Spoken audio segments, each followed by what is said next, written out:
আজকের রেসিপিতে থাকবে ইলিশ মাছ। সেটা হচ্ছে নতুন আলু দিয়ে রান্না করা হবে, যেহেতু বাজারে নতুন আলু বের হয়ে গেছে। তো নতুন আলু দিয়েই হচ্ছে ইলিশ মাছটা রান্না করব।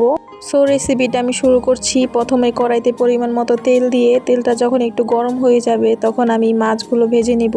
মাছগুলো আমি হলুদ, লবণ আর মরিচের গুঁড়া দিয়ে ভেজে নেব। আর আমি রান্নার সময় বা মাছ ভাজার সময় মরিচের গুঁড়াটা দিই, তাহলে হচ্ছে মাছ ভাজাটা একটু ঝাল ঝাল খেতে হয়। তারপর মাছটা যখন ভাজা হয়ে যাবে আমি নামিয়ে ওই তেলের মধ্যে আমি ফোড়নে জিরা দিয়ে দিলাম। জিরা দিয়ে এখন কেটে রাখা আলুগুলোও দিয়ে দিলাম। আর আপনারা তো জানেনই যে ইলিশ মাছ একটু কম ভাজলেই হয়ে যায়। এই যে এখন আমার আলুটা যেন তাড়াতাড়ি ভাজা হয়ে যায়, তার জন্য আমি দিয়ে দিয়েছি হচ্ছে পরিমাণ মতো লবণ। আর এখানে আমি কাঁচামরিচ বাটাও দিয়ে দিয়েছি। আর রান্নাটার সময় অবশ্যই বাটা মশলা দিয়ে যদি রান্না করেন তাহলে এমনি খেতে অনেক টেস্টি হয়।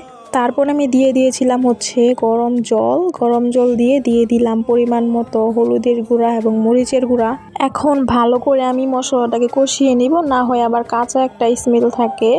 তারপর যখন নাকি আমার আলুর সাথে মশলাটা ভালো করে কষানো হয়ে যাবে তখন আমি দিয়ে দিলাম পরিমাণ মতো জল।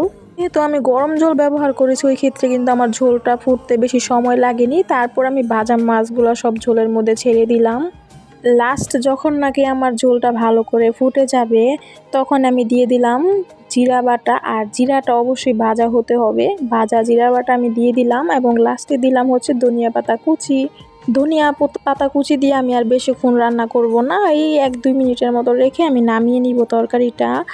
আর আমার রেসিপিটা ছিল কিন্তু আজকে এ পর্যন্তই। গরম গরম ভাতের সাথে খেতে আপনারা খুবই টেস্ট পাবেন। আর চাইলে আপনারা এভাবে রান্না করে খেতে পারেন। যেহেতু নতুন আলু দিয়ে রান্না করেছি ওই ক্ষেত্রে কিন্তু রান্নাটা খুবই সুস্বাদু হবে।